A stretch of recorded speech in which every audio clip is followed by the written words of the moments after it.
bulan Rajab menjadi bulan yang mulia? Karena satu, dia adalah salah satu dari bulan yang disebut Allah Subhanahu wa taala dalam Al-Qur'an. Memang dimuliakan sama Allah Subhanahu wa taala. Dah, itu aja udah cukup untuk menunjukkan kemuliaannya bulan Rajab. Kemudian yang kedua, karena Rajab itu adalah merupakan gerbangnya Ramadan. Gerbangnya Ramadan. Nabi Muhammad tiap kali masuk bulan Rajab, Nabi doa, Allahumma barik lana fi Rajab wa Sya'ban wa ballighna Ramadan. Ya Allah, berkahi aku di bulan Rajab, berkahi aku di bulan Sya'ban, sampaikan umurku sampai ketemu bulan Ramadan. Nah itu Nabi nariknya nggak cuman ke Ramadannya, nggak cuman ke Sya'bannya, tapi Nabi narik dari bulan Rajab. Artinya bahwa bulan Rajab itu adalah bulan gerbang menuju kepada bulan Ramadan. Sehingga para ulama banyak sekali nih yang mengatakan tentang hal-hal seperti ini dari urutan antara Rajab, Sya'ban, Ramadan. Ada yang bilang Rajab syahruz zara, Sya'ban syahrus saqi, wa Ramadan syahrul hasad. Rajab bulan kita menanam, Sya'ban bulan kita menyiram, dan Ramadan bulan kita panen. Kalau kagak ada yang ditanam di bulan Rajab, apaan yang mau disiram di bulan Sya'ban? Kalau ditanam di bulan Rajab nggak disiram di bulan Sya'ban, mati. Tapi kalau kemudian di bulan Rajab dia nanam, kemudian di bulan Sya'ban dia nyiram, maka di bulan Ramadan silahkan memanen segala kebaikan-kebaikan. Dan ini sangat terasa. Kalau Rajabmu nggak benar teman-teman saya sekalian, kamu akan rasain nanti di bulan Ramadan yang kita harapkan sebagai bulan ibadah, bulan kita mengalahkan hawa nafsu, berat setengah mati. Ramadanmu isinya jadi kayak gitu-gitu aja. Cuman puasa dari makan, minum, sama berhubungan intim. Udah gitu doang. Selebihnya dosa-dosa masih terus. Selebihnya ibadah kagak ada yang nambah. Terawih, sekedaran ibadah standarnya orang beriman dimanapun tuh terawih. Berat juga kamu lakukan. Kenapa? Nggak mulai dari masuk gerbangnya. Masuk gerbang pelan. Dari bulan Rajab. Kalau kamu benerin diri di bulan Rajab, kemudian semakin baik pada bulan Sya'ban, bulan Ramadan tinggal ngerasain nikmatnya ibadah. Tinggal ngerasain bagaimana sungguh-sungguh memiliki hubungan sama Allah Subhanahu wa taala. Ada air mata tercurah, ada nikmatnya ibadah, ayat-ayat Quran, ada khusyuk sholat, Masya Allah. Ada senyum lebarmu di hari akhirat ketika kamu melihat pahala-pahala Ramadanmu dibukakan untukmu. Mesti mulai dari bulan Rajab. Oh pantesan ya, saya tuh kalau Ramadan gitu-gitu aja. Iya, nggak pakai persiapan. Segala-gala kalau nggak pakai persiapan nggak maksimal. Betul. Makanya teman-teman saya sekalian siapin dari sejak bulan ini nih, bulan Rajab. Dia bulan gerbang menuju Ramadan. Sayyidil Hibzain bin Smith, guru saya, guru kita semua, harapan saya.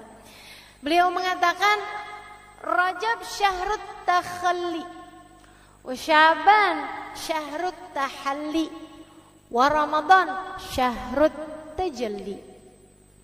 Kok bahasanya mirip-mirip ya? Nah orang pinter tuh ngomongnya enak. Habib Zain ya, pinter luar biasa ngomongnya enak. Rajab syahrut takhalli, Rajab bulanmu bersih-bersih, mengosongkan diri dari dosa-dosa, bersih-bersihin dosa, kosongin tuh dosa-dosa dari hatimu. Wa Sya'ban syahrut tahalli, Sya'ban adalah bulanmu berhias diri. Habis dibersihin, sekarang tinggal tuh dipasangin interior yang bagus, ibarat kamar. Yang gitu ya. Ramadan syahrut tajalli. Ramadan adalah bulan kamu naik ke pelaminan. Bulan kamu bersanding. Ini barat pengantin nih. Bulan Rajab adalah bulan dia bersih-bersihin badan, mandiin, dilulurin gitu kan, bersih-bersihin. bulan Sya'ban, bulan dia milih baju pengantin, bulan dia berhias, milih make upnya, milih tempat tidurnya, milih pakaian tidurnya, milih segalanya. Ramadan adalah bulanmu menikah. Saudaraku sekalian saya muliakan, ini bukan kepada manusia tapi antaramu sama Allah. Dosa-dosa udah kebanyakan. Berapa bulan loh? 9 bulan. Iya kan? Wah, udah banyak bener nih dosa-dosa kita nih. Ini gimana nih caranya nih? Kosongin. Biar semuanya menjadi terampuni. Kalau udah kosong, bulan Sya'ban hiasin hatimu. Hati yang udah kosong dihiasin. Dihiasin dengan apa? Tidak ada penghias hati lebih dari sesuatu yang indah. Dihiasi dengan yang indah. Oke, boleh. Yang indah apa? Yang indah namanya Muhammad. Maka bulan Sya'ban banyaklah bersolawat kepada Nabi Muhammad. Hatimu akan terhias. Dan subhanallah, turun firman Allah, innallaha wa malaikatahu yusalluna 'alan nabi. Ya ayyuhalladzina amanu sallu alaihi wa sallimu taslima. Pada bulan Sya'ban. Karenanya Nabi Muhammad mengatakan, Rajab syahrullah, Rajab bulannya Allah. Sya'ban syahri, Sya'ban adalah bulanku. Rajab bulan perbaikan hubunganmu dengan Allah, Sya'ban bulan perbaikan hubunganmu denganku. Kata Nabi, deketin dirimu kepada aku akan menghiasi hatimu sehingga menjadi hati yang pantas dipandang Allah dengan pandangan cintanya. Deketi Nabi Muhammad di bulan Sya'ban. Kalau itu udah kamu lakukan, Rajab dosamu terampuni dengan kamu banyak istighfar. Sya'ban kamu menjadi dekat dengan Nabi Muhammad dengan banyak baca sholawat. Ramadan bersiaplah mendapatkan segala karunia-karunia dari Allah Subhanahu wa ta'ala. Gitu teman-teman saya sekalian. Kalau pengen ngerasain nikmatnya Ramadan, bukan dengan mempersiapkan menu buka puasa, akan tetapi persiapkan hatimu untuk mendapatkan rasa-rasa yang hanya hamba-hamba tercinta yang dapat merasakannya. Kalau rasa enaknya makanan semua orang ngerasain. Fir'aun ngerasain, Bu Jahal, Bu Lahab semua ngerasain. Rasa nikmatnya makanan doang mah. Semua orang yang paling dimurka sama Allah, yang gak diizinin sama Allah buat sujud barang serakaat pun teman-teman saya sekalian, yang lisannya gak pernah diizinkan Allah untuk memanggil namanya barang sekalipun, dikasih nikmatnya makanan. Kalau yang kamu kira dengan nikmatnya Ramadan hanyalah sekedar nikmatnya makanan, akan tetapi yang dimaksudkan dengan nikmatnya Ramadan adalah rasamu kepada Allah Subhanahu wa ta'ala. Kayak apaan rasanya yang gak bisa diceritain. Namanya rasa. Rasa hanya bisa dirasakan, gak bisa diceritain. Kamu akan tahu rasa nikmatnya. Sama kayak ada orang nanya sama kamu, mau-maunya sih hadir pengajian, ya ampun duduk sesek-sesekan, diem aja. Berapa lama tuh? 2 jam, ya ampun. Kamu kok betah banget, malah kamu tungguin kapan nih hari pengajian, kapan hari pengajian. Kamu gak bisa nyeritain nikmatnya hadir di majelis kepada orang yang gak ngerasain. Jadi gimana caranya? Ajakin pergi majelis, dia ngerasain baru tahu. Pengajian kapan lagi sih? Nah loh, udah ngerasain. Nah ini teman-teman saya sekalian, kalau pengen ngerasain nikmatnya Ramadan, nikmat yang sampai bikin kamu tahu gak ada nikmat lebih nikmat daripada nikmatnya ibadah kepada Allah. Gak ada nikmat lebih nikmat daripada merasa cinta kepada Allah. Gak ada nikmat lebih nikmat daripada nikmatnya takhasyuk, tawadhu di hadapan Allah Subhanahu wa ta'ala.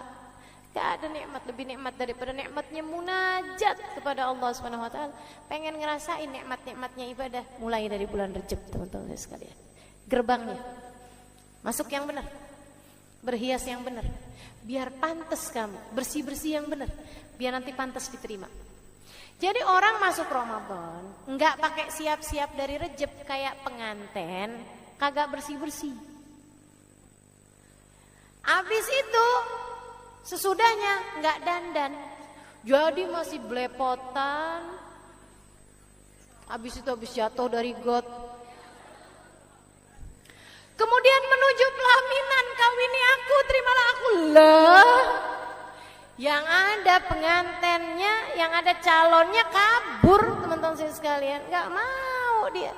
Bagaimana diterima? Maka demikian pula dengan kita mau masuk kepada bulan Ramadan, persiapannya yang benar, maksimalin, insya Allah. Nah, apa persiapan yang bisa kita lakukan di bulan Rajab ini? Ada 3 hal, saudara sekalian, kamu bisa perbanyak ketiganya di bulan Rajab. Yang pertama, zikir, dan sebaik-baik zikirnya adalah istighfar. Ya, istighfar yang banyak, istighfar di bulan Rajab, terutamanya baca Allahumma ufirli warhamni watub alayya 70 kali ba'da subuh, 70 kali ba'da maghrib. Ustazah, itu katanya hadisnya dhaif. Sejak kapan istighfar kamu nyari hadis? Kenapa kalau disuruh istighfar kamu nyari hadis? Kalau kamu mau nonton, mau ngapa-ngapain, kagak ada tuh nyari hadis. Iya kan, kalau ibadah kan mesti ada tuntunannya. Istighfar tuntunan dari Allah, bukan? Fastaghfiru rabbakum innahu kana ghaffara. Siapa yang suruh? Allah. Beristighfarlah kalian kepada Allah, innahu kana ghaffara. Sesungguhnya Allah Subhanahu wa taala Maha Pengampun. Idza jaa nasrullahi wal fath wa ra'aitan nasa yadkhuluna fi dinillahi afwaja fasabbih bihamdi rabbika wastaghfir. Fasabbih bihamdi rabbika. Bertasbihlah kamu kepada Allah, wastaghfiruh, dan mohon ampunlah, istighfarlah padanya. Innahu kana tawwaba. Gitu. Jadi banyakin istighfar, terutamanya baca Allahumma ufirli warhamni watub alayya. Habis subuh 70 kali, sama ba'da maghrib atau ba'da isya 70 kali. Kalau bisa sambil ngangkat tangan, kerjainnya langsung habis salam. Assalamualaikum warahmatullahi wabarakatuh. Assalamualaikum warahmatullahi wabarakatuh. Kalau lagi sholat, kalau lagi mens sudah, ya udah nggak apa-apa, baca aja tetap. Pagi hari 70 kali, sama malam hari ba'da maghrib jam-jam segitu ya, baca juga 70 kali. Kalau bisa tetap dengan angkat tangan sebagai salah satu cara kita agar doa kita diijabah, kita baca Allahumma ufirli, ya Allah ampuni, warhamni, ya Allah sayangi, watub alayya, ya Allah kembalikan aku di jalanmu. Masih kadang suka nyasar-nyasar, ya Allah tolong balikin lagi, ya Allah balikin lagi, ya Allah. Gitu. Allahumma ufirli warhamni. Ustazah udah biasanya Rabbi ufirli warhamni watub alayya. Boleh apa enggak? Boleh. Tapi memang lafadznya yang dari hadis yang saya terima dari guru-guru itu ya, pakainya Allahumma. Allahumma ufirli warhamni watub alayya. Siapa hadisnya berbunyi? Siapa yang membaca ba'da subuh sama ba'da, pokoknya di waktu manggara, siapa yang membaca hina asbah wa hina amsa, setiap pagi dan setiap sore, 70 marrat, 70 kali dari Allahumma ufirli warhamni watub alayya, harramallahu sya'rahu wa basyarahu minan nar. Istiqomah selama 1 bulan di bulan Rajab, insyaallah Allah akan halangkan badannya dan rambutnya dari api neraka. Artinya Allah akan ampuni dosa-dosanya, teman-teman saya sekalian. Dapetin ampunan kita dari Allah. Insya Allah. Niat kita ngerjain? Niat ya insya Allah. Insya Allah kita niat sampai akhir Rajab. Bismillah. Nah ya, teman-teman saya sekalian. Kemudian apa lagi? Banyakin puasa sunnah. Sebab ada hadisnya ini. Inna yauman minal ashhuril hurum kathalathina sawma yaumin min ashhuril hurum kathalathina yaumin min ghairih. Sesungguhnya puasa 1 hari di bulan-bulan mulia, salah satunya Rajab, itu adalah setara 30 hari di bulan-bulan yang lain. 31 harinya setara 30 hari di bulan-bulan yang lain. Nah, jadi kan banyak tuh pahalanya. Nah, ya. Apalagi yang masih punya hutang puasa di bulan Ramadan, dah bayarin mumpung masih bulan Rajab. Kalau udah masuk bulan Sya'ban pertengahan, itu udah udah lampunya udah kuning. Kalau udah nyampe ke masuk bulan Ramadan lagi udah merah lampunya, yang artinya kamu kena denda. Dendanya apa? Setiap 1 harinya 1 mud beras, 6 ons beras, kalau belum dibayarkan di bulan yang di tahun ini. Gitu. Jelas gak? Jelas ya. Ini seperti itu teman-teman sekalian. Jadi yang masih punya utang-utang puasa Ramadan, nih bayarin di bulan Rajab ini, nah, kamu akan dapat juga insya Allah pahala puasa Rajab. Gitu. Mudah-mudahan dapat diamalkan. Dan yang terakhir, amalan yang bisa kita lakukan di bulan Rajab, menghidupkan malam dengan banyakin doa. Kapan malamnya? Hanya ada 2 malam. Malam 1 Rajab. Itu salah satu dari malam-malam yang doa tidak ditolak Allah. Dan yang satunya lagi yang kamu bisa hidupkan malamnya, malam 27 Rajab. Malam yang Allah SWT pilihkan untuk baginda kita Nabi besar Muhammad alaihissalam mendapatkan kemuliaan pada malam tersebut berupa di Isra Mi'rajkan oleh Allah Subhanahu wa taala. Maka insya Allah mudah-mudahan kita sebagai umatnya juga di-mi'rajkan sama Allah, dinaikkan sama Allah. Apanya? Derajatnya. Apanya? Dinaikkan kita dari kubangan hawa nafsu kita menuju taatnya hawa nafsu kita. Dari hawa nafsu yang ammarah bisu mengajak kepada keburukan, naik insya Allah menuju ke lawamah, hingga naik lagi menuju ke mutmainnah, hawa nafsu yang tenang. Dimi'rajkan kita insya Allah dari dosa-dosa kita, dinaikkan menuju taat pada Allah Subhanahu wa taala.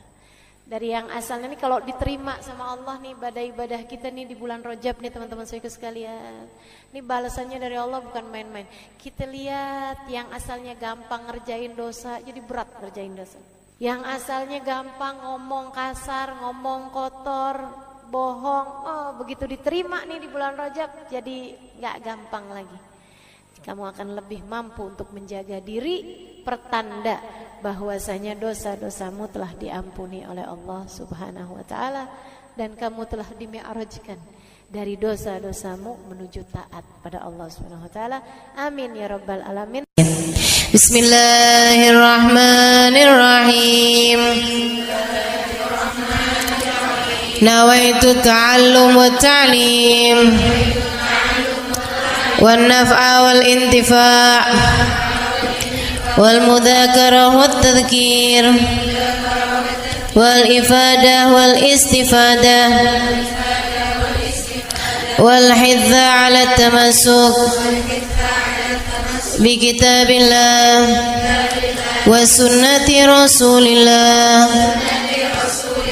صلى الله عليه وآله وسلم والدعاء إلى الهدى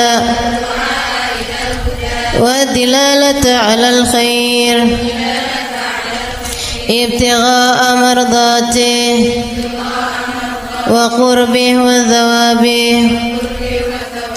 وحسن الخاتمة مع اللطف والعافية وصلاح العاقبة برحمتك يا أرحم الراحمين.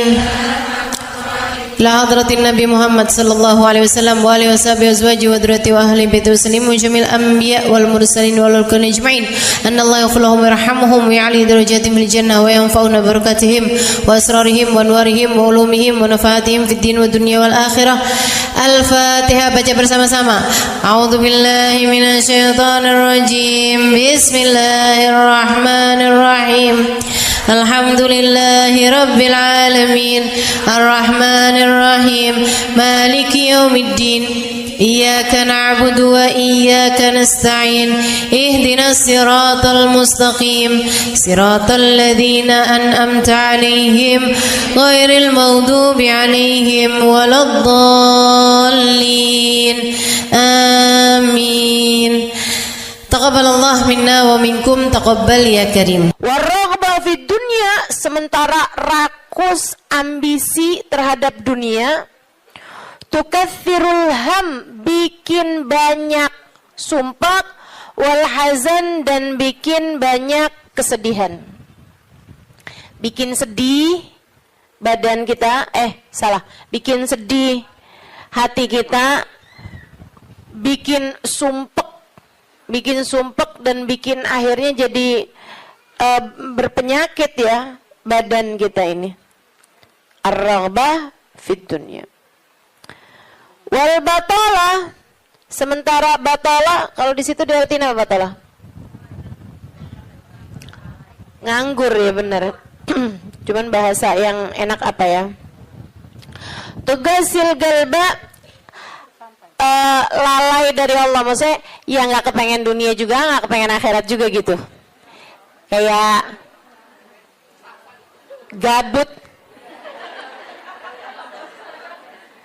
Anak zaman sekarang bahasanya gabut ya. Gabut itu apa sih sebenarnya? Nggak ada kerjaan gitu kan? Itu kayak ada singkatan nggak butuh gitu kali ya dari itu ya.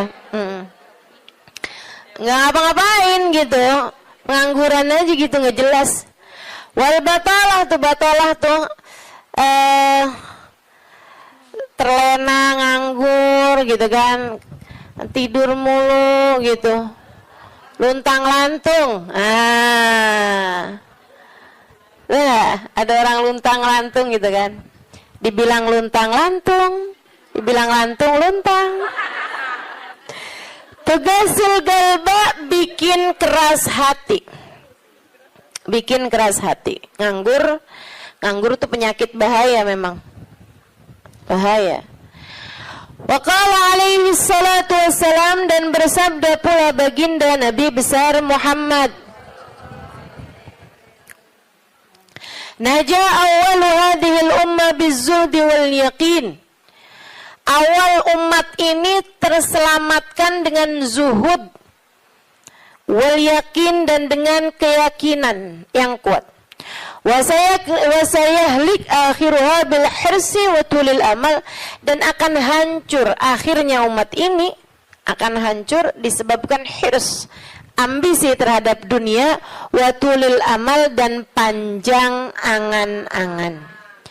Wa ma warada minal ayati wal akhbar wal athar fi dammi dunya wa dammil muhibbina laha warraghibina fiha wa dammil hirsi 'alaiha kharijun anil hasr. Dan apa yang warid, apa yang datang dari ayat, hadis, athar itu yang disampaikan oleh Nabi maupun para ulama, fi dammid dunya, dalam celaknya dunia, maksudnya mengenai betapa buruknya dunia, betapa buruknya orang-orang yang mencintai dunia, betapa buruknya orang yang ambisi terhadap dunia, dan mil hirs 'alaiha, betapa buruknya orang yang rakus terhadap dunia. Banyak sekali kharijun anil hasr, enggak bisa kehitung. Ayat, hadis maupun ucapan para ulama mengenai betapa buruknya dunia, betapa buruknya para pecinta dunia dan lain sebagainya ini banyak banget hadisnya, keterangannya enggak kehitung. Watasani fil ulama, dan karangan-karangan para ulama rahmatullahi alaihim, semoga rahmat Allah senantiasa tercurah pada mereka, minas salaf wal khalaf, baik dari ulama zaman dulu maupun ulama-ulama belakangan, masyhunah bidzalik, penuh sekali dengan hal-hal yang seperti itu. Kayak Imam Ghazali gitu kan, nulis dalam kitabnya baik Ihya Ulumuddin ataupun kitab yang terakhirnya beliau itu namanya Minhajul Abidin dan lain sebagainya, itu banyak banget mengenai hal-hal yang seperti ini gitu. Betapa pentingnya kita untuk zuhud terhadap urusan dunia. Tsumma inad dunya ibaratun wallahu a'lam bisawab. Sampai situ ya. Nabi Muhammad alaihissalam mengatakan, az-zahada fid dunya tuyrayyihul qalba wal badan. Zuhud dunia nih. Apa tuh zuhud? Zuhud itu teman-teman tidak mengharapkan kesenangan dunia dari Allah sekalipun ya, enggak minta gitu, enggak seneng gitu sama kesenangan dunia dari Allah. Itu namanya zuhud akhirat. Dan juga teman-teman, zuhud ama manusia itu tidak menginginkan apa yang ada pada manusia, apa yang dimiliki orang enggak kepengen. Gitu kan? Itu namanya zuhud fima fi aidin nas. Ini disampaikan Nabi Muhammad dalam hadisnya, izhad fid dunya yuhibbukallah, wazhad fima fi aidin nas yuhibbukan nas. Kata Nabi Muhammad alaihissalam, zuhudlah kamu dari dunia. Zuhud tuh enggak seneng, enggak ambisi, enggak fokus kepada kesenangan dunia maupun pencapaian dunia. Hati-hati, tipis teman-teman bedanya, gitu kan?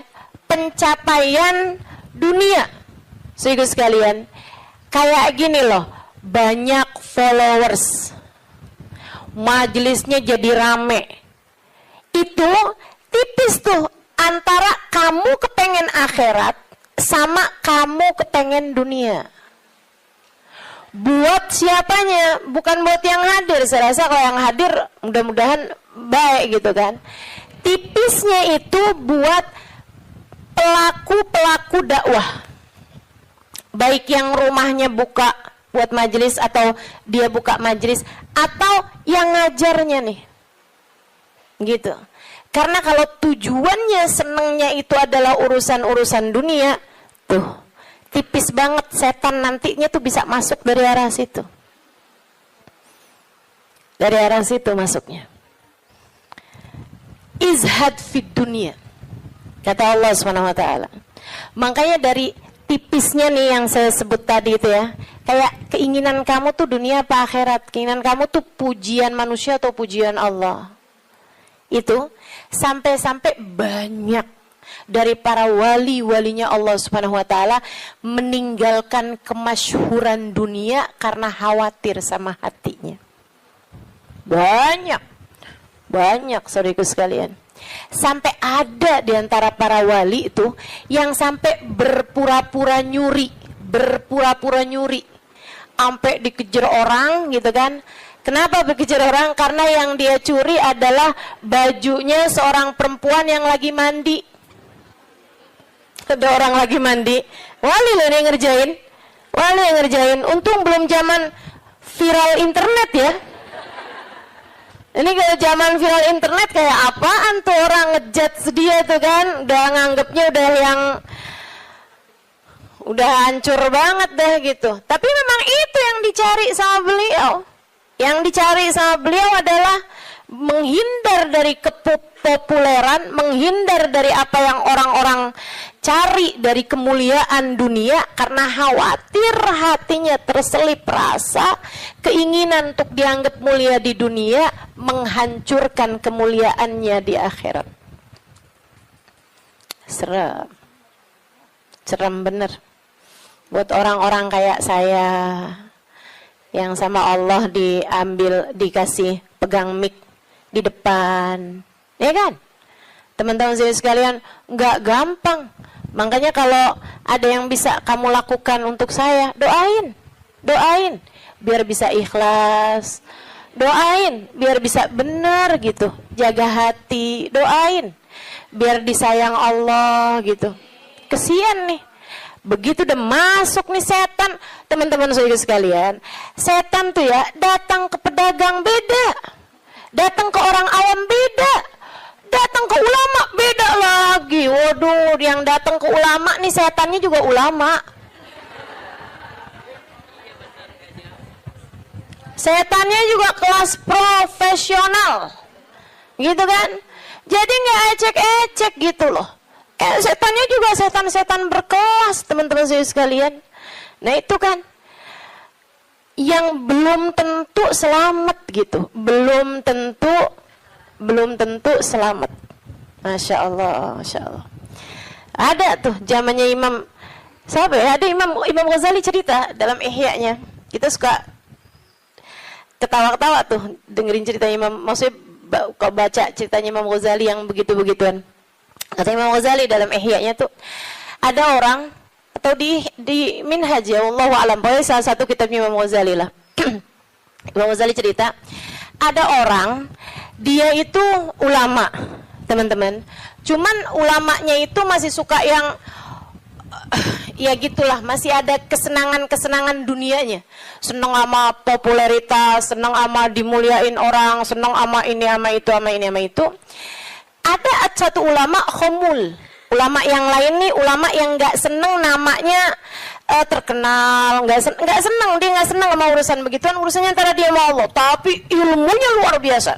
Ulama yang kedua nih, yang kedua. Ini ulama yang pertama nih, saya nggak inget namanya gitu ya. Dua-duanya nih saya nggak inget namanya. Nah, ulama yang pertama nih, dia lagi khutbah Jumat, teman-teman saya sekalian. Dia ngomong sesuatu yang dinisbatkan kepada ulama yang kedua yang nggak senang keterkenalan apa ini, teman-teman. Dia ngomong bahwa saya pernah dengar kayak, kan ada orang-orang itu ya Allah, mudah-mudahan Allah bersihkan hati kita semuanya nih ya. Ada orang-orang yang kalau cerita sama orang lain, bahkan di mic sekalipun, senang menunjukkan kedekatannya sama ulama yang lain atau sama orang-orang yang berilmu, guru-guru apa segala macam gitu kan ya. Yang tujuannya adalah biar orang tahu nih, gua deket sama si ini, gua deket sama si itu. Paham maksud saya? Mudah-mudahan Allah selamatkan hati saya. Mudah-mudahan Allah selamatkan hati kita semua.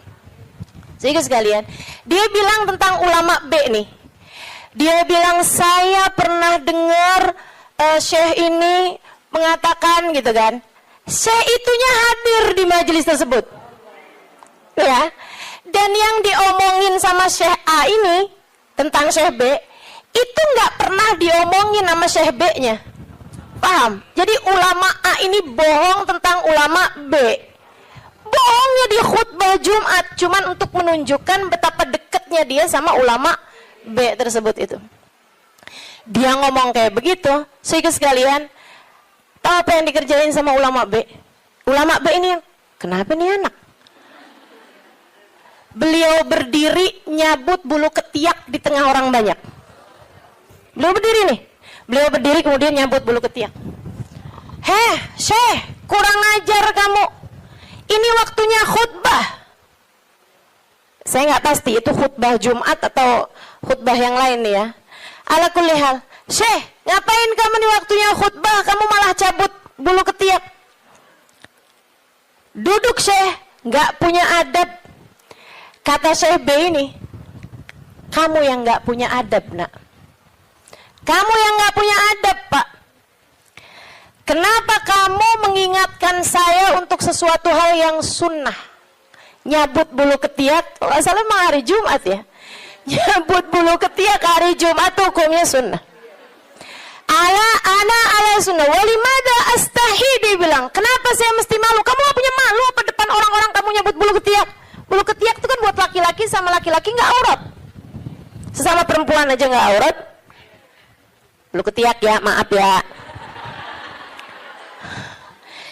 Teman-teman sekalian, beliau bilang walimada astahi. Kenapa saya mesti malu? Ana ala haq wa anta alal batil. Saya mengerjakan barang hak, kamu mengerjakan barang batil.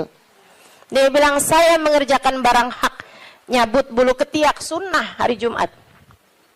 Dia bilang kamu ala batil. Karena kamu menceritakan tentang saya sesuatu yang tidak pernah saya katakan. Saya Syekh Fulan, sebutin nama dia namanya. Ya Allah, merah padam mukanya. Seram, teman-teman, seram.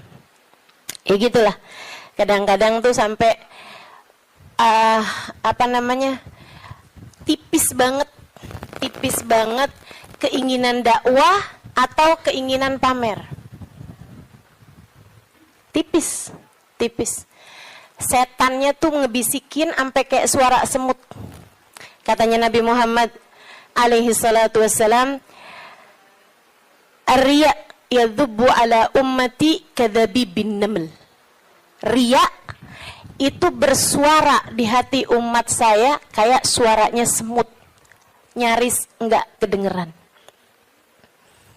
Enggak kedengeran suaranya. Antara kamu seneng agama Allah jadi tinggi atau kamu seneng nama kamu jadi tinggi.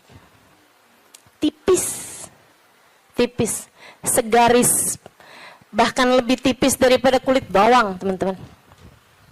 Makanya mesti terus minta perlindungan sama Allah. Ya Allah, ya Allah. Ya Allah, ya Allah. Bimbing terus ya Allah, ya Allah, ya Allah. Gitu.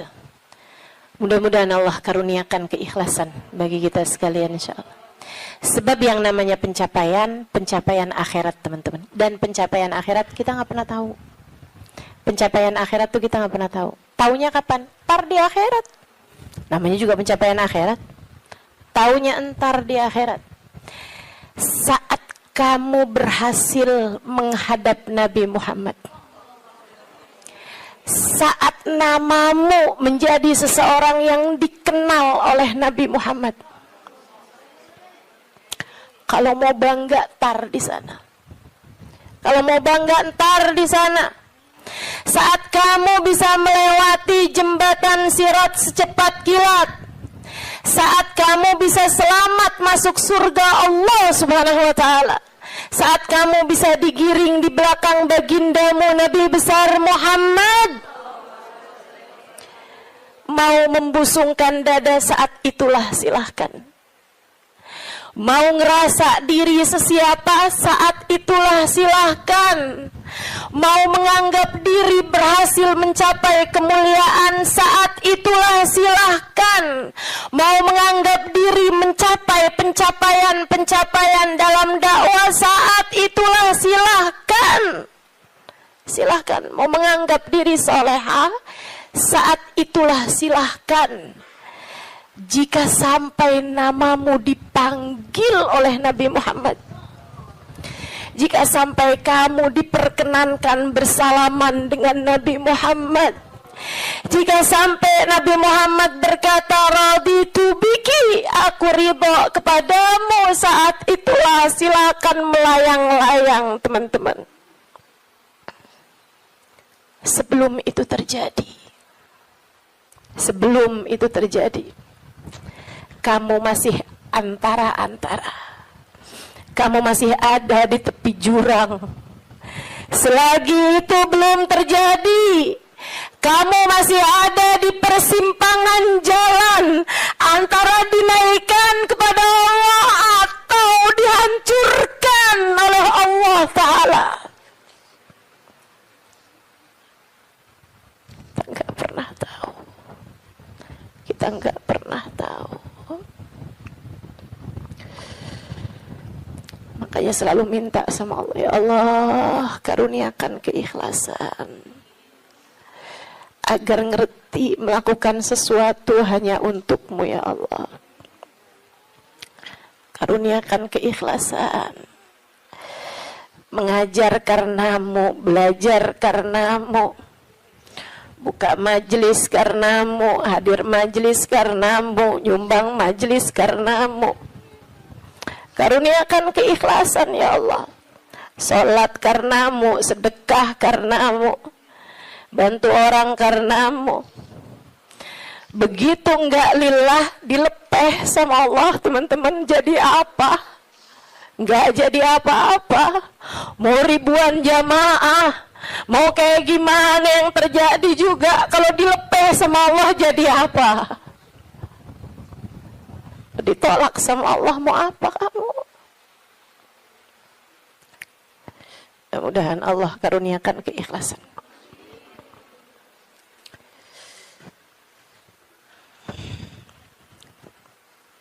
Az-zahada fid dunya, zuhud di dunia, zuhud dunia, ngarepnya cuma Allah semata. Izhad fid dunya, yuhibbukallah. Kalau Allah lihat hatimu nggak punya ketertarikan sama dunia, Allah cinta padamu. Gitu kata Nabi Muhammad. Hah? Hati kamu masih ngarep dunia nggak nih? Hati kamu masih ngarep harta, pandangan orang, jabatan, kemuliaan di mata manusia? Kamu masih fokus ke sana apa enggak gitu? Hati kamu masih fokus ke sana, jangan salahkan siapa-siapa. Kalau Allah pun juga belum fokus mengaruniakan rahmatnya kepadamu.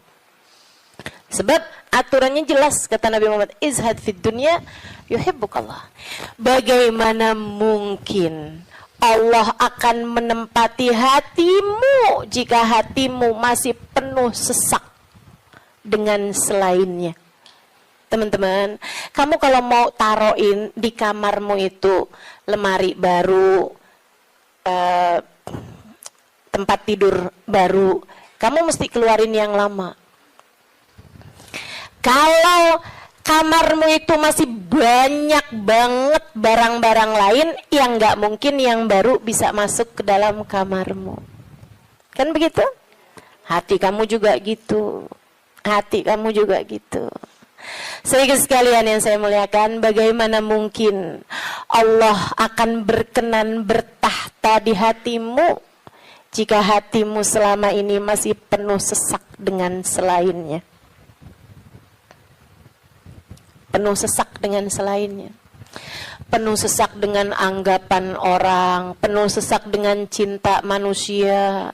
Yang kamu pikirin gimana biar suami tetap cinta padamu. Udah, kamu luar biasa. Siapa yang lagi di WhatsAppin sama suami, siapa yang lagi diteleponin sama suami, sekarang suami lagi di mana, sama siapakah, jangan-jangan dia sedang berada dalam pelukan perempuan yang lain. Waduh, bagaimana kamu berharap Allah bertahta dalam hatimu jika hatimu penuh sesak dengan selainnya? Teman-teman, keluarkan nya yang kecil-kecil agar nya yang besar berkenan bertahta di hatimu. Keluarin yang lain-lain. Keluarin perkara harta, perkara cinta manusia, pujian orang, semuanya keluarin.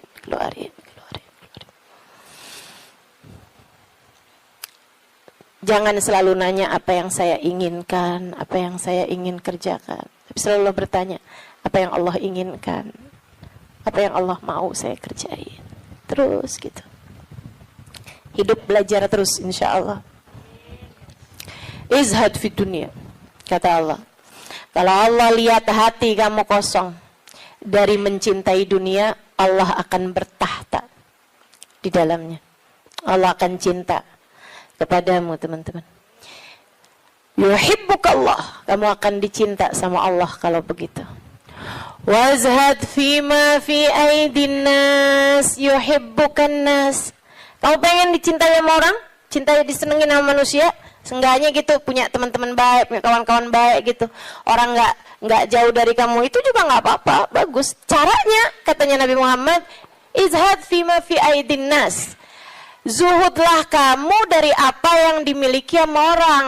Jangan selamitan, jangan kepengen apa yang dipunya sama orang. Orang gak seneng loh kalau kita tuh kayak yang, ih bagus, mau dong. Gak seneng, teman-teman. Ustazah kerudungannya cakep-cakep, Ustazah boleh gak buat saya? Misalnya gitu. Saya ngomong sama Ustazah Khadijah. Tuh ya. Gak bagus, teman-teman, gak bagus. Dan itu kamu gak akan disenengin sama orang kalau caramu kayak gitu tuh. Minta aja gak disenengin sama orang, apalagi ngambil. Kan ya, udah pasti tuh orang gak seneng. Orang itu, teman-teman, punya banyak sekalipun gitu kan, kalau diminta tuh, kecuali para wali-walinya Allah, kecuali para orang-orang lain itu mah tingkatannya, ya kan. Tapi kalau diminta tuh gak seneng itu juga gitu. Walaupun mintanya nggak yang dengan bahasa-bahasa yang ini gitu, terus terang, tapi kayak bahasa sindiran gitu kan. Kerudungannya banyak, boleh kali Ustazah, yang ini cakep nih, gitu kan? Enggak boleh, nggak baik kayak begitu. Kamu menurunkan kemuliaanmu, teman-teman. Yang kata Nabi Muhammad tuh, 1 titik hitam di wajahmu di akhirat nanti setiap kali kamu meminta kepada orang lain. Izhad fima fi aidin nas. Apalagi kalau sampai kamu, hati kamu nggak pernah tertarik sama apa yang dipunya sama orang. Oh, dicinta sama Allah. Saya ceritain tuh di buku Bidadari Bumi 2 tentang seorang perempuan yang diceritain sama Hubabah Nur. Sedikit sekalian saya muliakan, saya lagi ngobrol sama Hubabah cerita tentang orang ini. Tuh bahwa ada tuh 5 orang tuh. Emang bener nih hadisnya Nabi yang ini bener banget. Ra'aituhu bi'aini kata beliau. Saya lihat dengan mata saya. Dia bilang ada 1 orang Alimah. Itu beliau, si perempuan ini, saya bolak-balik ngelihat di undangan, di kondangan. Tuh ya, di pesta-pesta gitu, perkawinan kayak gitulah, kondangan-kondangan, bajunya itu terus. Saya tahu kalau dia ini miskin karena bajunya itu terus, gitu kan? Orang di Tarim itu kalau keluar semuanya pakai baju hitam. Nah, kalau baju hitam kan susah nandainnya kan yang sama semua, betul apa enggak? Sedikit sekalian saya muliakan, makanya saya suka heran gitu, Ustazah Halimah nih fashionable, apa namanya? Bener nggak ngomongnya? Lagi mana? Apa tadi?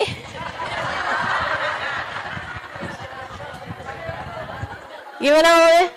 Nah, itu dah, pokoknya itu dah. Lah orang saya tiap hari pakai hitam. Begitu ya. Sedikit sekalian. Nah ini kan kalau keluar mah agak susah ditandain karena kan semuanya hitam gitu. Tapi kan kalau pas kondangan tuh, orang sana itu kalau kondangan dalam ruangan semuanya perempuan, mereka dandan. Mereka pakai baju gitu kan. Pakai baju yang berwarna-warni, ya.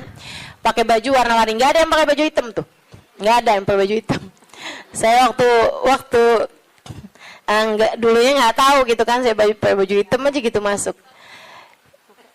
Buka. Waduh gimana nih mau buka ya? Habisannya terus udah ngerti gitu lama-lama.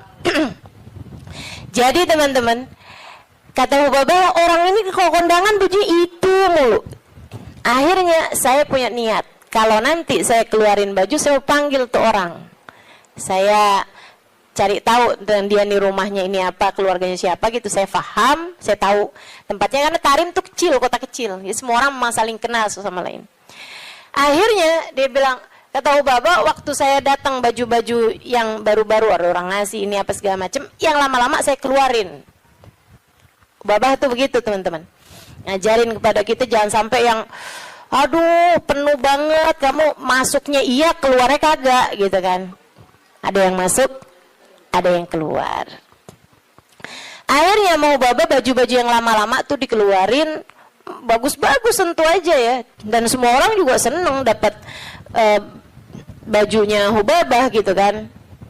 Jangan terus minta. Jadi kepikir nih.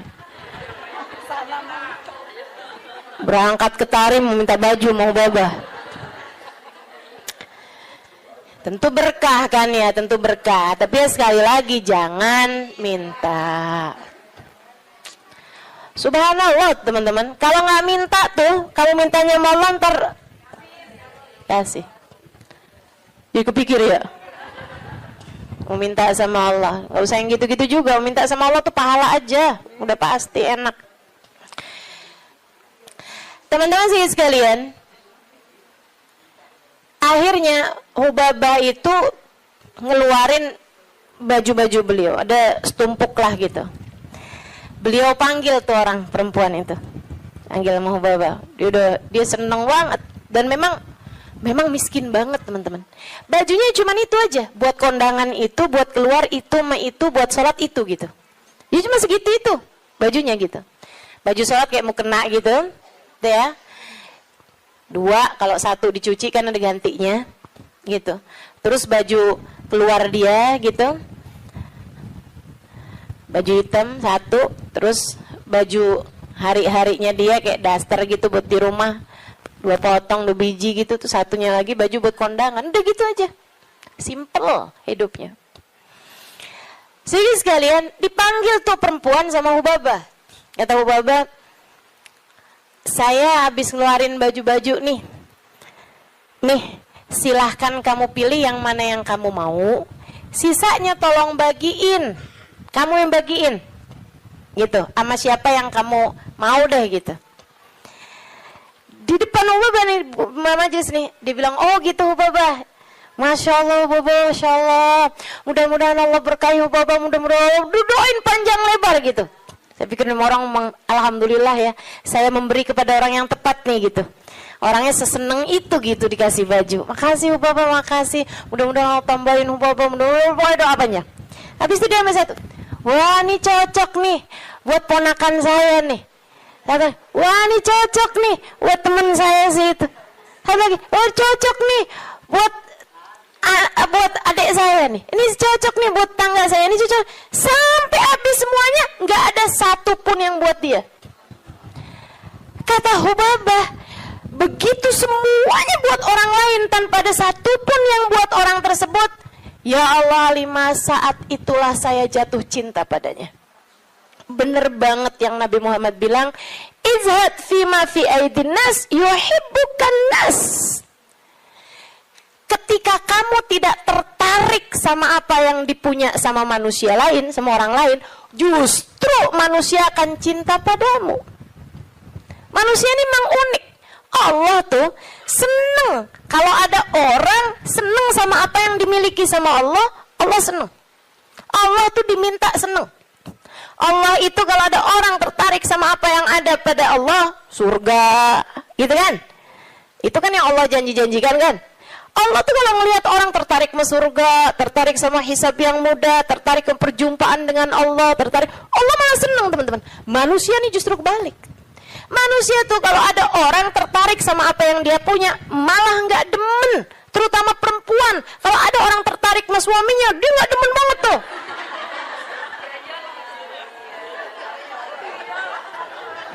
Ya iya kan, mang saya kan lagi bilang. Allah kan nggak gitu. Allah punya kekasih, namanya Muhammad.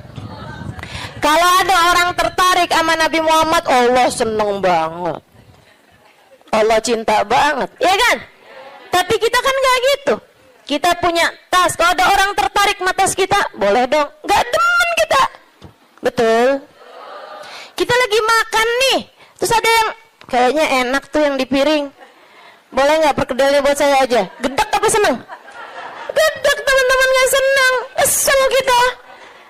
Gitu, emang manusia tuh kayak gitu. Sama apa yang dia punya, orang lain tertarik, dia nggak senang. Dia nggak senang. So itu sekalian yang saya muliakan, katanya Hubabah, begitu dia tidak tertarik sama apa yang saya punya, bahkan sama sesuatu yang udah saya bagiin, udah saya kasih sama dia, dia nggak tertarik terhadap dunia, saya jatuh cinta sama dia. Masya Allah. Saya langsung masuk lagi ke kamar, saya ambil baju yang saya sayangi, yang saya sukai, saya lipat bagus-bagus, saya kasihin sama dia, saya bilang yang ini untuk kamu, saya minta tolong sama kamu, pakailah baju ini buat kamu, saya nyari berkah dari kamu. Saya pengen dapat berkah kamu, tolong pakailah baju saya ini untuk kamu. Ubabahnya sampai tolong-tolong sama dia. Masya Allah. Tuh saudariku sekalian, orang tuh sak mulia kayak gitu tuh. Jadi yang memuliakanmu tuh bukan harta. Sebagaimana sering saya sampaikan padamu, kemuliaanmu tidak ada pada harta, kemuliaanmu tidak ada pada tahta, jabatan, kemuliaanmu tidak ada pada rupa, kecantikan. Enggak gitu ya. Kemuliaanmu tidak ada bahkan pada ilmu. Kemuliaanmu tidak ada pada ibadahmu juga enggak. Teman-teman saya sekalian, ibadah mah kita kerjain aja. Tapi bukan berarti kamu udah ibadah terus kamu jadi mulia, enggak gitu juga. Kemuliaanmu ada pada Allah Subhanahu wa taala. Allah berikan kepada siapapun yang Dia kehendaki. Makanya nyari mulia, deketi Allah. Deketi Allah. Mudah-mudahan kita tidak dihalangkan untuk bisa dekat dengan Allah Subhanahu wa ta'ala. Itu zuhud, teman-teman. Suatu hal yang perlu banget buat kita minta. Ya. Katanya Imam Ghazali, kalau buat zuhud kayak zuhudnya orang-orang dulu, kayak zuhudnya para sahabat, oh kamu nggak sanggup tuh. Kamu nggak sanggup. Menjadikan semuanya buat Allah, kayak yang saya ceritain kemarin tentang Syaiban Ar-Ra'i. Semua kambing milik Allah Subhanahu wa taala. Yang dimauin sama Allah kita kasihin. Begitu kan? Kita nggak benar-benar punya, katanya Syaiban. Ini kalau mau zuhud-zuhud kayak orang-orang dulu gitu rada berat, teman-teman. Akan tapi kata Imam Ghazali, buat kalian ada 2 aja dah zuhudnya. Gimana tuh Imam? Zuhud buat kalian 2 aja. Yang nggak punya jangan tertarik, yang nggak punya jangan minta, jangan tertarik, jangan nggak ada urusan, gitu ya. Sama yang barang yang kita nggak punya, sama perkara yang kita nggak punya, kamu nggak usah minta, kamu nggak usah tertarik. Yang ada jangan dinikmati sendirian. Dunia yang kamu punya jangan dinikmati sendirian, bagi kepada yang lain. Yang kamu nggak punya nggak usah minta, bahkan kepada yang punya, yaitu Allah Subhanahu wa taala. Yang kamu nggak punya nggak usah tertarik gitu. Ustazah, jadi kita minta sama Allah pun juga nggak usah, Ustazah. Ya kalau kamu nggak sanggup minta sama Allah aja lah, begitu kan? Minta sama Allah. Jangan sampai minta sama orang. Jangan minta sama suami. Teman-teman saya suka, Ustazah serius nih nggak minta sama suami? Ih, saran saya begitu. Kalau kamu mau ikut saya, saran saya begitu. Saya alhamdulillah sampai sekarang kayaknya hampir nggak pernah minta sama suami. Alhamdulillah. Ya Ustazah kan ada duitnya banyak. Ya sekarang duit saya banyak, teman-teman. Sekarang duit saya banyak. Ini saya ceritain ya, sekedar tahaddusan bin ni'mah. Saya itu pulang dari Tarim, teman-teman, nggak kenal duit.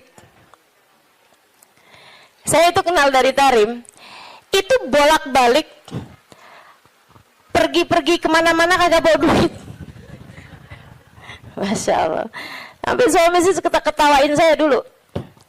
Pernah gitu satu waktu, saya pergi majelis. Teman-teman pasti nggak tahu tuh, zaman saya belum terkenal.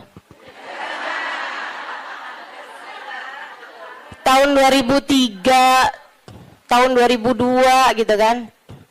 Saya pernah ada majelis maulid. Banyak dulu majelis maulid yang saya hadir nggak diminta bicara, banyak. Saya berulang kali hadir di Al-Hawi nggak diminta bicara. Ya hadir aja nggak apa-apa. Kenapa emang? Kita ngarep berkah, teman-teman. Ustazah kalau sekarang hadir di Al-Hawi nggak diminta bicara, hadir apa enggak? Ya hadir lah. Beberapa tahun yang lalu juga saya hadir di Kuitang nggak diminta bicara, nggak apa-apa. Kenapa emang?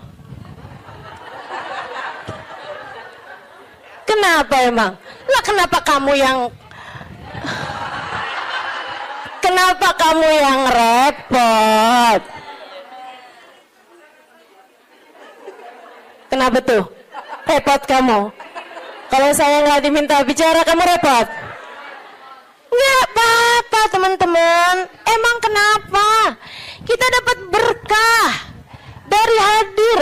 Kita dapat ilmu dari yang menyampaikan. Kan begitu? Kalau kita diminta bicara, ya bicara. Kita diminta nggak bicara, ya nggak usah pengen bicara. Biasa aja. Diminta diam, kita diam. Diminta bicara, kita bicara. Kan begitu. Hamba Allah Subhanahu wa ta'ala. Saudara sekalian saya muliakan, ala kulli hal. Gitu ya.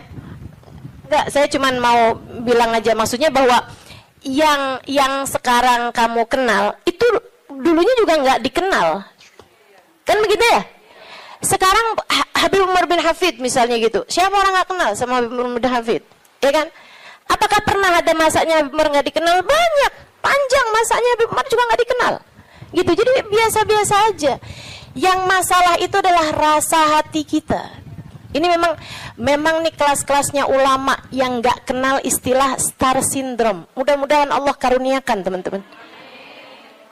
Untuk orang-orang semacam saya ini mudah-mudahan Allah karuniakan. Jangan sampai tuh kena penyakit yang namanya star syndrome ya.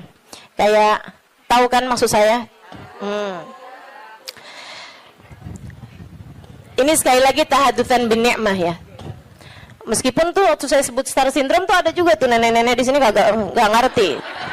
Tapi dia mau nanya bingung kan? Nggak usah dipikirin Milulun, nggak usah. Iya. Sehingga sekalian, jadi tuh karena saya belum tahu tempat-tempat di Jakarta, itu dulu awal-awal kali saya datang ke sini dari pulang dari Hadramaut itu ada banyak majelis yang dianterinya sama suami saya. Suami saya nganterin tuh. Begitu ya. Jadi kalau ada orang, Ustazah ini kemana-mana nggak pernah dianterin sama suami, saya akan jawab, udah pernah.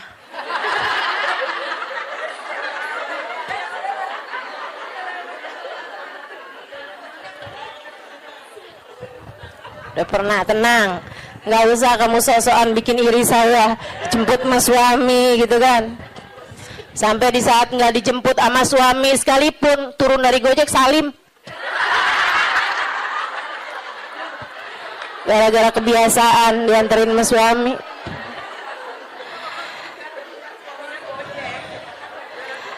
Akhirnya pernah tuh ada waktunya saya itu dianterin sama suami, habisnya itu pas pulang-pulang saya telepon sama dia gitu. Saya bilang, jemput saya bisa nggak? Dia bilang, waduh, saya susah nih Halimah, saya jauh dari situ. Kamu tadi nggak bilang kalau disuruh jemput juga, saya pikir nganterin aja. Lah saya pulang sama siapa nih? Dia bilang, ya udah ajak siapa kek buat pulang ke rumah kamu. Naik apa? Panggil taksi aja kalau gitu. Duitnya dari mana? Dia bilang, kamu nggak punya duit? Nggak punya? Astagfirullah. Dia bilang, saya kawin sama siapa ini? Nggak ngerti duit. Masya Allah, Masya Allah. Sehingga sekalian, jadi cerita aja gitu. Nggak punya duit nggak bikin saya jadi hina, bukan? Nggak kenal duit, nggak ngerti duit zaman itu, nggak bikin saya hina. Sehingga sekalian, sekarang saya punya duit, nggak bikin saya jadi tambah mulia. Enggak, cuman jadi lebih gampang aja kalau nyari taksi. Kalau nggak ada yang nganterin, meskipun juga nggak perlu naik taksi ya sekarang, alhamdulillah. Jadi sekalian yang saya muliakan, jadi itu kayak begitu gitu kan, urusan dunia nih nggak bikin kita jadi tambah mulia, nggak bikin kita jadi tambah hina. Kemarin tuh berapa lama yang lalu, Habib Umar ada cerita teman-teman, ada cerita gini nih, kata Habib Umar, marat alayya ayyam, Habib Umar pernah berlalu beberapa hari, bahkan beberapa bulan dari masa kehidupan saya, ma fi jaybi illa 3,000 riyal. Dia bilang, saya nggak punya apa-apa di kantong saya selain 3.000 rial. 3.000 rial sama dengan 15.000 duit kita. Main di ghairah. Saya nggak punya selain daripada itu, kata Umar. Cuma 15.000 perak tuh. Berhari-hari, berminggu-minggu, berbulan-bulan. Kata Habib Umar bin Hafid, apakah berkurang kemuliaan seseorang karena nggak punya duit? Apakah berkurang nilai saya gara-gara cuman punya 15.000 itu? Nggak berkurang. Dunia teman-teman tidak memuliakan seseorang. Habib Umar, saya saksinya. Hubabah Nur, Habib Umar, yang ada seberapa dikeluarin, ya udah dikeluarin gitu.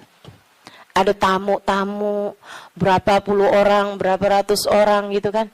Yang ada pun punya, keluarin.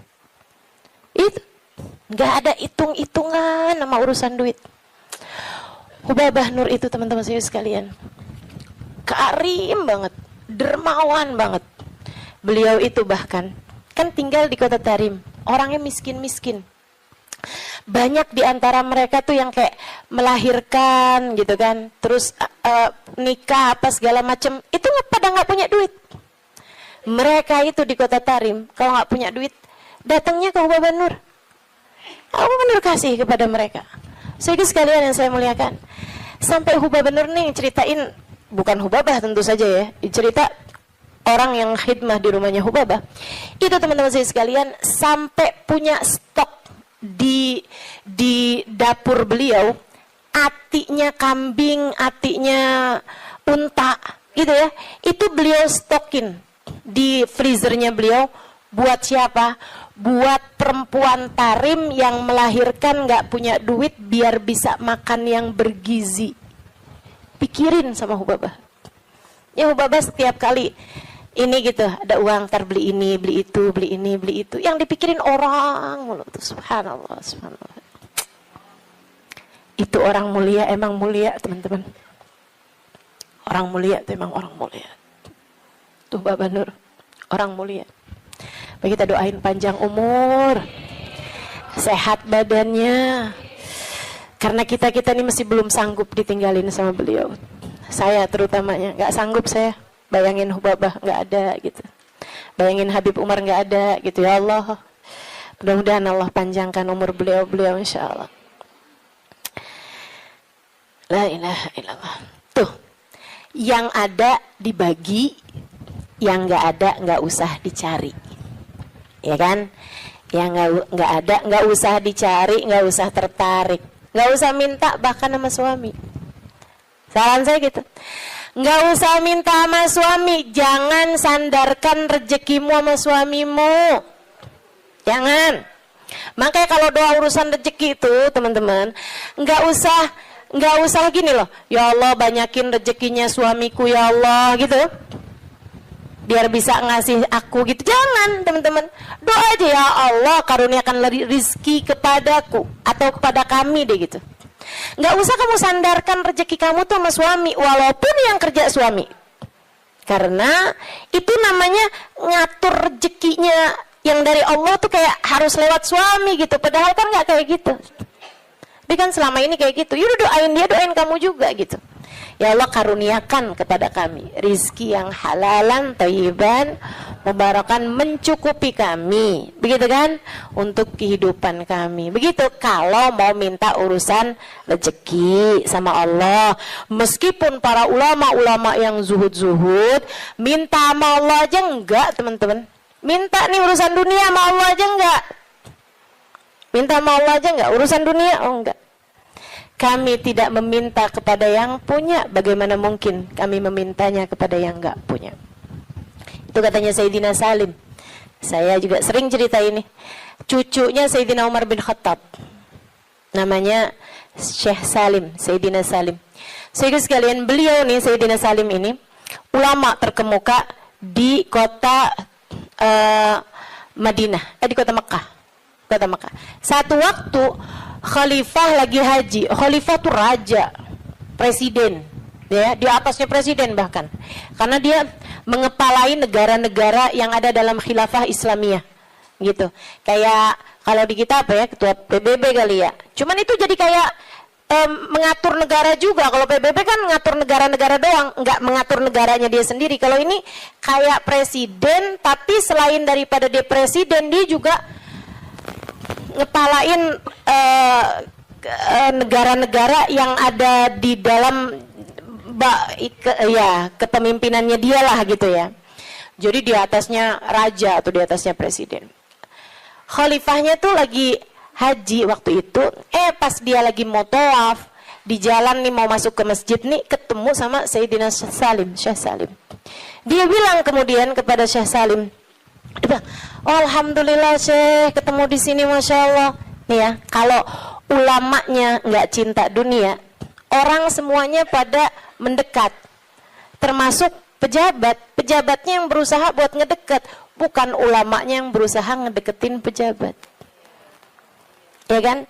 Sekarang kenapa banyak ulama-ulama berusaha mendekati pejabat? Nah ini dia.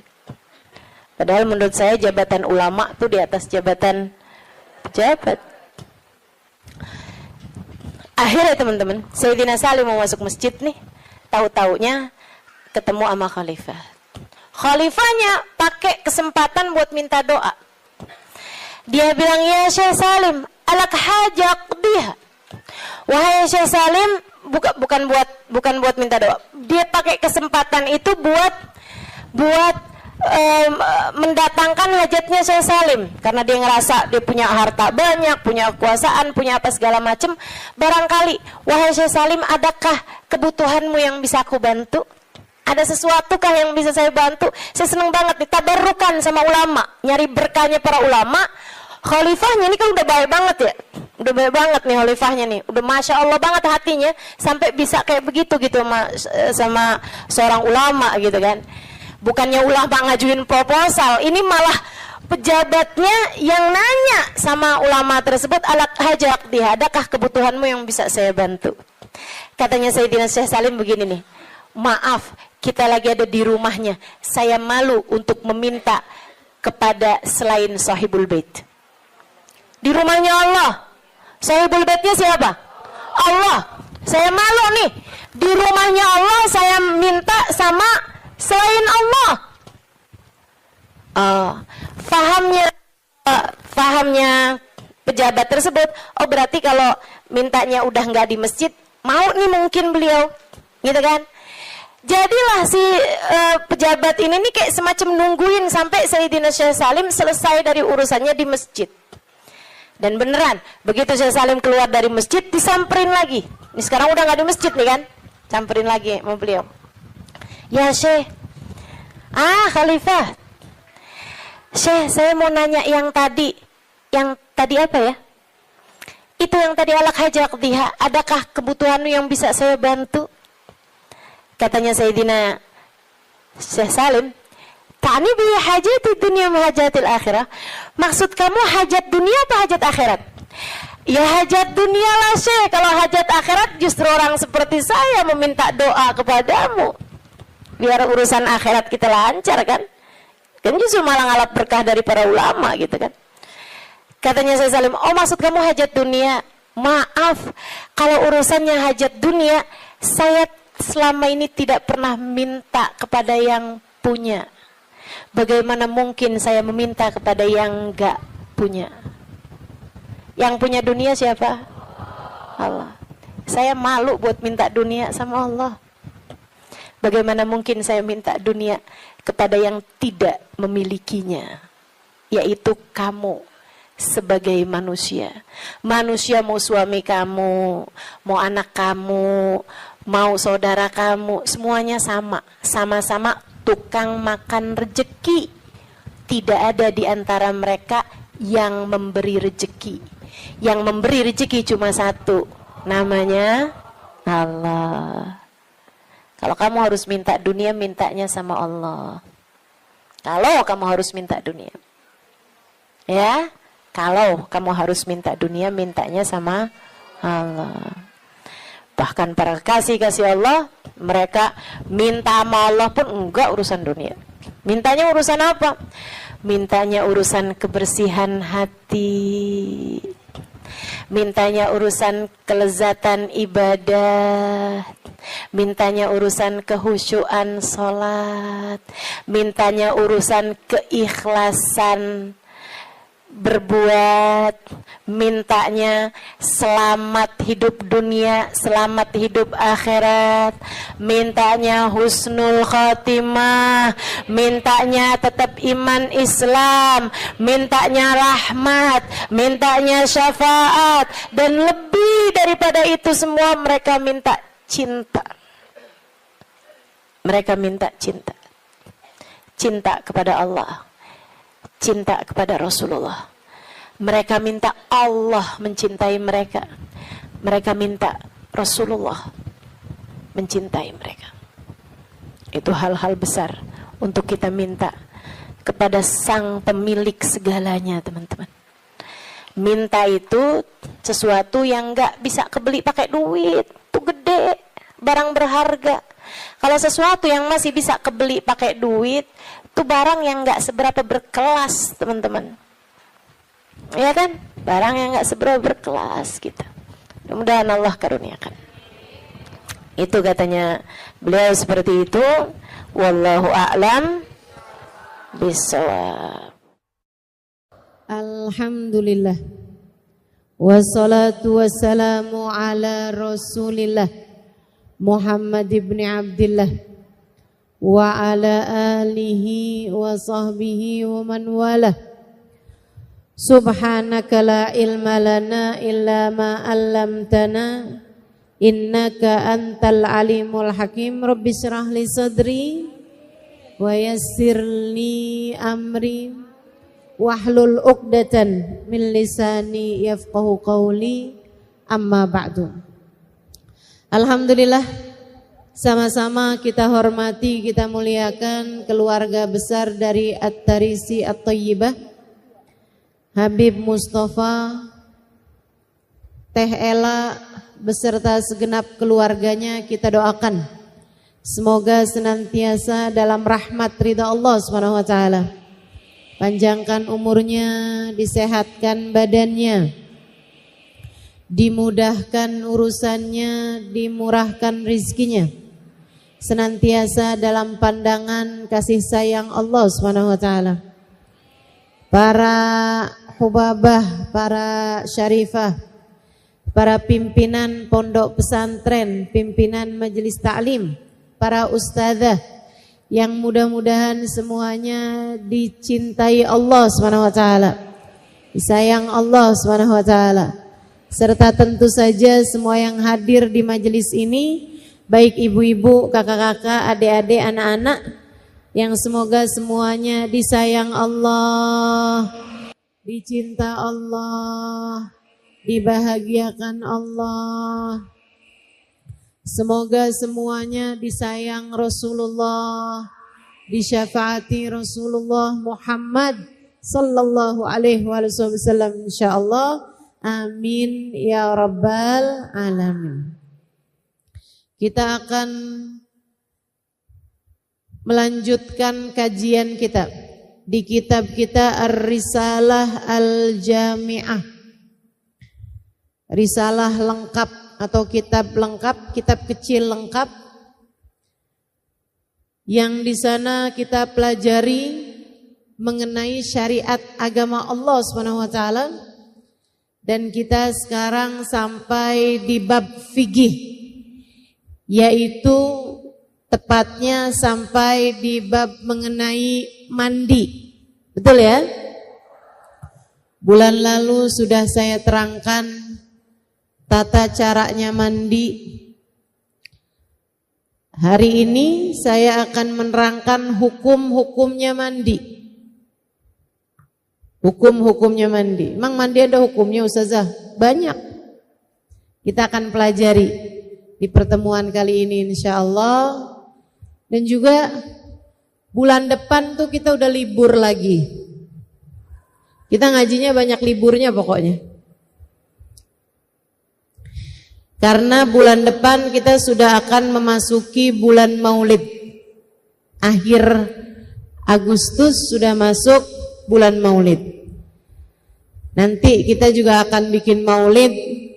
Teman-teman juga bisa liatin Instagram saya, nanti akan kita share Maulid di At-Tarisi kapan, Maulid di tempat-tempat yang lain kapan. Dan saya umumkan juga bahwa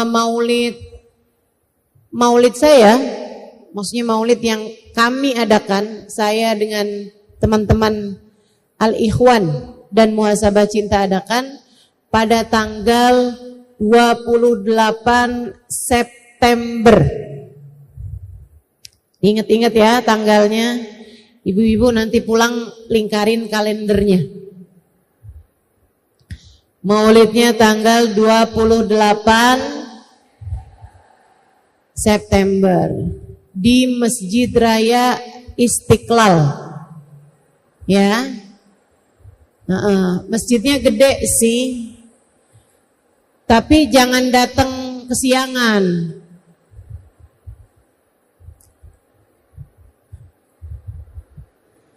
Datangnya jam berapa Ustazah? Sebelum bangun. Sebelum bangun kamu udah jalan. Jadi nggak pakai tidur. Iya. Mudah-mudahan Allah panjangkan umur kita. Allah sehatkan badan kita. Allah takdirkan diri kita untuk bisa menghadiri Maulid Nabi kita Muhammad sallallahu alaihi wasallam insyaallah. Amin ya rabbal alamin.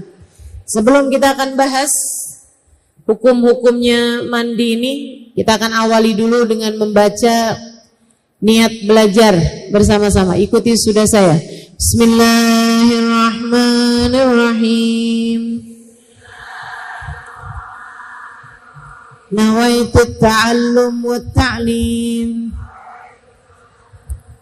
wan naf'a wal intifa' wal mudzakarah wat tadhkir wal ifadah wal istifadah wal hitha 'ala tamasuk bi kitabillah wa sunnati rasulillah sallallahu alaihi wa alihi wa sallam wa du'a ilal huda wa dilalata alal khair ibtigha'a mardatih wa qurbih wa thawabih ma'al lutfi wal afiyah wa salahil aqibah birahmatika ya arhamar rahimin. Ila hadratin Nabi Muhammad sallallahu alaihi wasallam wa alihi washabihi azwajihi wa ahli baitihi muslim wa jamil anbiya wal mursalin wal qawmi ajma'in wa nususun masjidil muhajirin Muhammad bin Isa Fakil Muqaddam Muhammad bin Ali Balawi Sayyidina Abdurrahman Asgaf Sayyidina Abdullah bin Abu Bakar Al-Aidarus Fakhrul Wujud Asy-Syaikh Abu Bakar bin Salim Musuli Mufurim Tumasai Berati bin Abdullah bin Al-Haddad Ahmad bin Zain Al-Habsyi Habib Ali bin Muhammad Al-Habsyi wa jami' sadatina ali Abi Alawi ajma'in thumma ila arwahi arbatil a'immatil mujtahidin wa mughalidin fiddin ulama amilin fuqaha wal muhaddisin wal qurra wal mufassirin wa sadati sufiyatil muhaqqiqin ajma'in anna Allah yaghfir lahum wa yarhamuhum wa ya'li darajatihim fil jannah wa yanfa'una barakatihim wa asrarihim wa anwarihim wa ulumihim wa nafahatihim fid din wad dunya wal akhirah. Al-Fatihah.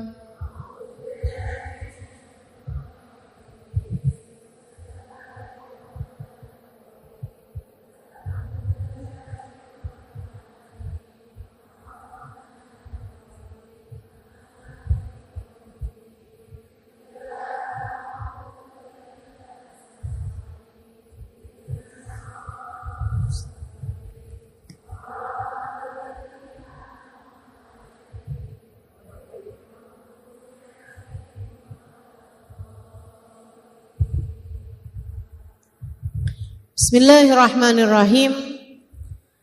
Kita berada di bab mandi. Katanya sahibul kitab, wa in kana alaihi janabah min mujama'ah aw khuruji mani binaumin aw ghairih lazimahu ghuslu jami'i badanih ma'aniyati raf'il janabah. Siapa yang menanggung janabat karena hubungan intim suami istri, au khuruji maniyin, atau karena keluarnya mani. Keluarnya mani ini binaumin, sebab mimpi, banyakan laki-laki ya, tapi perempuan juga ada. Au ghairihi, atau selain dari mimpi, lazimahu ghuslu jami'i badani, maka mandi wajib, terutamanya sesudah haid atau sesudah nifas. Ini kita perempuan sering terjadi. Mandi wajib kita adalah karena sesuci dari haid ataupun nifas. Lazimahu ghuslu jami'i badani, maka wajib bagi kita untuk mandi dengan mengalirkan air ke sekujur tubuh, ma'aniyati raf'il janabah, diiringi dengan niat ngangkat hadas besar. Jadi sekalian, kemarin saya sudah bahas sebab-sebabnya mandi wajib. Masih ingat nggak Bu? Nggak yakin gitu jawabnya. 3 sebab khusus perempuan. Haid, nifas, melahirkan. 3 sebabnya yang lain umum buat laki-laki maupun perempuan. 1, berhubungan intim, baik laki-laki maupun perempuan wajib mandi.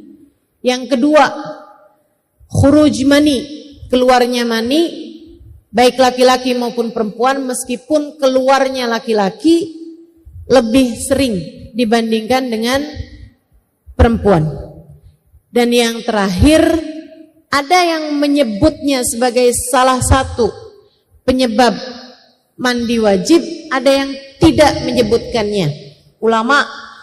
Ulama berbeda pendapat dalam apakah disebut sebagai penyebab mandi wajib apa tidak gitu. Yang terakhir ini yaitu al-maut, kematian. Orang kalau mati wajib mandi. Masalahnya bukan dia yang mandi. Serem kalau dia yang mandi. Dia meninggal dunia, buruan mandi gih. Lah orang mati. Yang mandikan adalah orang-orang yang hidup. Gitu ya. Itu. Kalau kamu terkena salah satu dari 5 sebab yang tadi itu, haid, nifas, melahirkan, dengan catatan melahirkan ini kalau tidak bersambung dengan nifas. Tapi kalau nyambung sama nifas, nggak wajib mandi juga. Nggak wajib mandi. Mandinya nanti aja. Kapan aja kamu mandi boleh.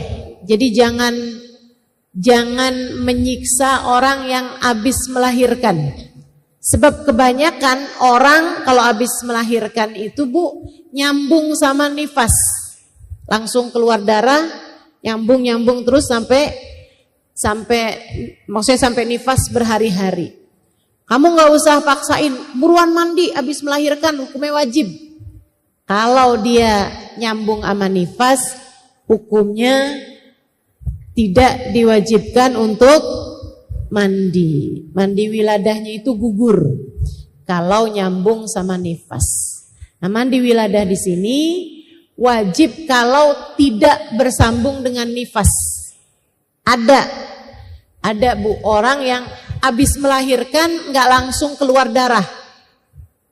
Darah melahirkan iya, tapi habis itu nggak keluar darah kayak haid, nifas gitu nggak. Berhenti darahnya. 2 hari kemudian baru keluar nifas. Nah kalau kayak begitu, itu maka waktu habis melahirkan dia diwajibkan untuk mandi. Gitu ya. Bahkan seperti yang saya nggak ingat saya ceritakan apa enggak, Sayyidah Fatimah Zahra itu ibu-ibu sekalian, nifasnya hanya majjah. Hanya ketika melahirkan beliau keluar darah sekaligus nifas, habis itu berhenti. Tidak sampai menghalangi waktu sholat beliau. Sayyidah Fatimah keluar darah nifasnya sangat sebentar. Hanya beberapa jam saja, bahkan tidak menghalangi sholat beliau. Pernah Sayyidah Fatimah melahirkan salah satu putranya sesudah adzan maghrib. Jadi maghrib datang waktu sholat maghrib, beliau sholat, habis itu sakit perut melahirkan. Habis melahirkan Bu, keluar darah, 1 jam